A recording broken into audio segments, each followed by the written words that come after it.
tapos pinahiran mo ng basahan, gasgas na agad yan malalakap. Pangatlo, ang maayos na cellphone holder plus flat cable. Bago ka pa iligaw ni Google sa next group adventure mo, for sure kailangan mo nalagayan ng cellphone. Minimalist kasi sa akin, kaya quad lock with dampener, goods na. Although kahit ano naman ilagay mo dyan, Kap, goods yan as long as hindi naka-obstruct sa view mo sa gauge. Pro tip, kung wala ka mahanap na maayos na flat USB cable, padaanin mo dito yung cable para masasara mo pa rin yung glove box.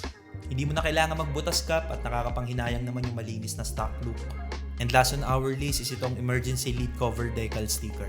Huwag ka nang sumali pa sa daan-daan naging sawi or ang samahan ng walang emergency lead cover. Hindi na mabilang nawalan yan kung hindi nahulog, ninakaw, or minulto na di natin ma-explain bakit nawawala. Ganun pa man, mura lang sticker niyan tulad ng sa akin dito kay Andromeda, kaya bilhan mo na agad yan, Kap, bago ka pa maging sawi. Pro tips ulit sa susunod na sesh, kita kits, Kap, at always grateful to be a vessel. Peace and love always, Napi Salute. Let's go!